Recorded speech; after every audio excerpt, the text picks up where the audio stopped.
Hi, I'm Jason Hoffman, owner of 203 Pet Service, and this is week 5 of our dog and puppy training series. So last week we worked on our naming the down and we worked on sit-stay.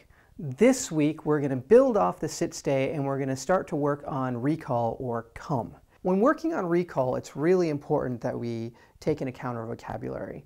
And what I like to have is I like to have formal cues and informal cues.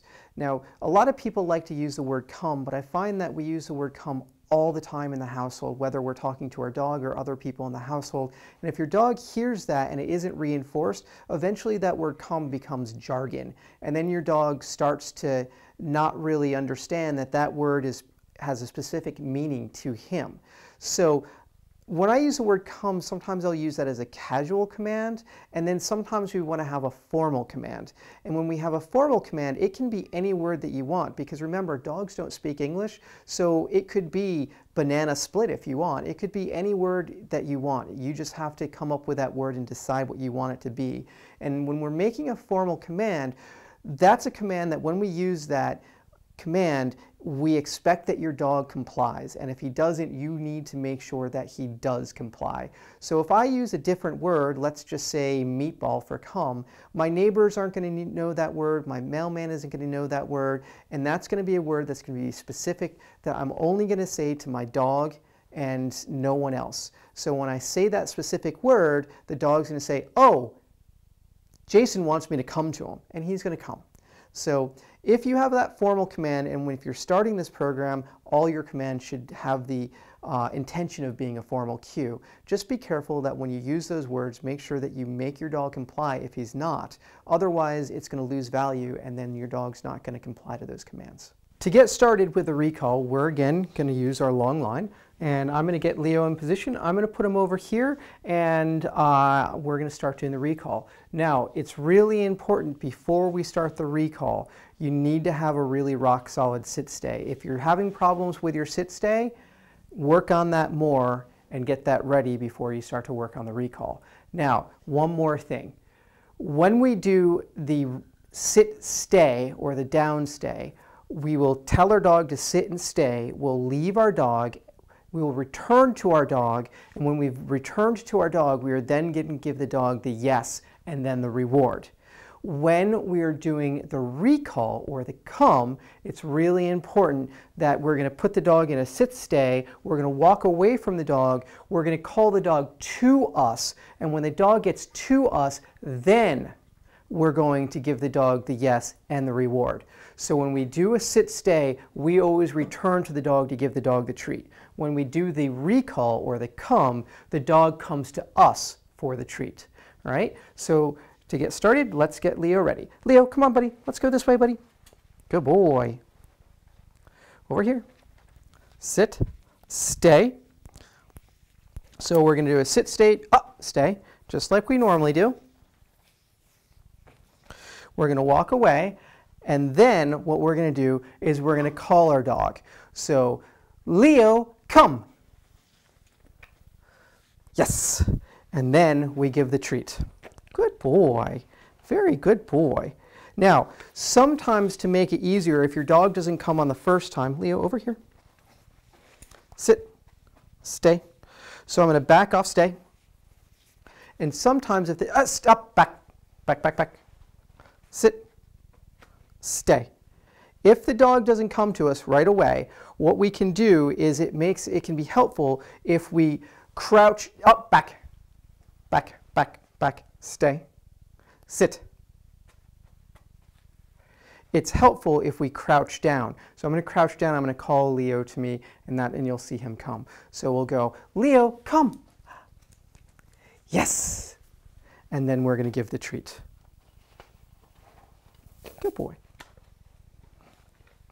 Sit. Stay.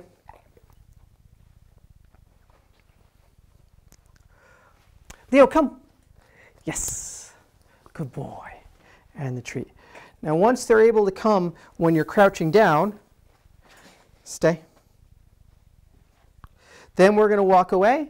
Up, back. Sit. Stay. Going to walk away.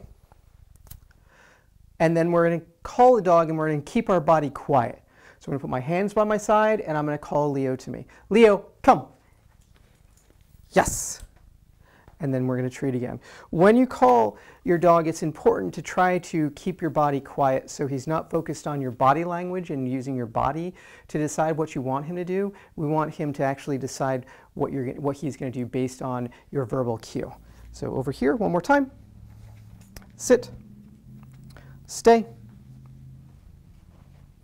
Hands at my side. Up, back. Sit. Good boy. Come. Yes. Good boy. All right, and one more time. And this will be the last trial of this. Sit. Stay. Keep my body quiet. Leo, come. Yes. And treat. Good boy. When you're working on the recall, it's important that you also always use a long line. So we don't want to be doing this with a dog not on leash, because if he doesn't come to us, we may have to give him a little gentle tug on the leash to help encourage him to come. So if he doesn't come to us, and we'll try to see if we can get him to not come. Leo, over here. Sit. Just gonna free your leg. There, stay.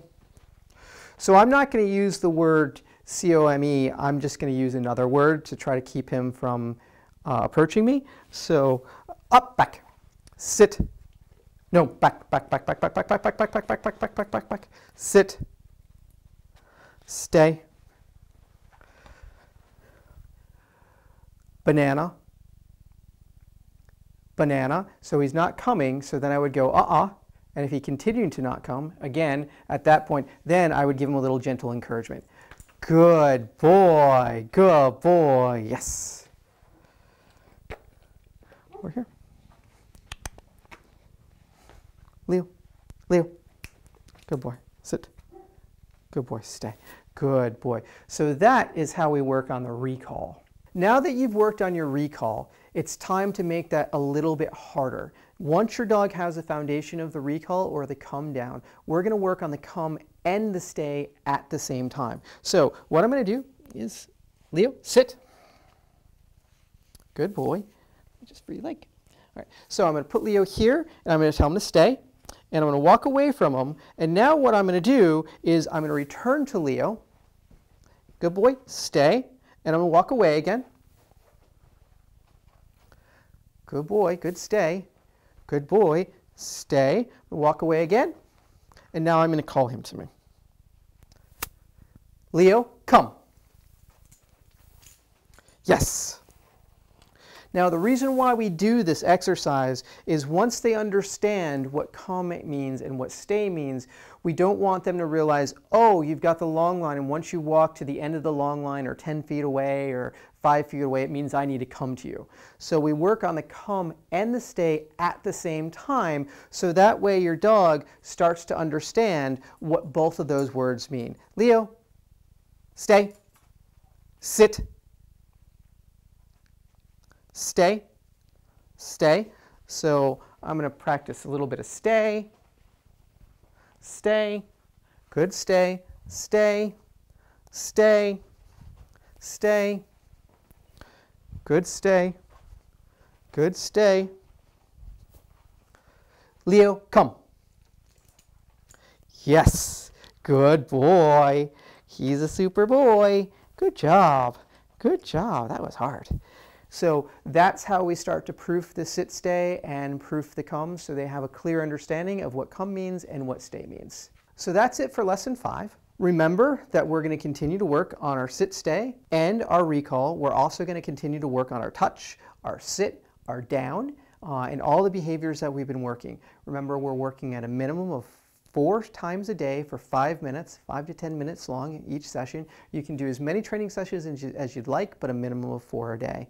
Remember, with dog training, you get out of it what you put into it, and with a well-trained dog, he's going to make your whole household really happy and really easy to live with. When you have people come over, they're going to be so happy that your dog is well-behaved, and it's just going to make everybody's life more enjoyable with your best friend.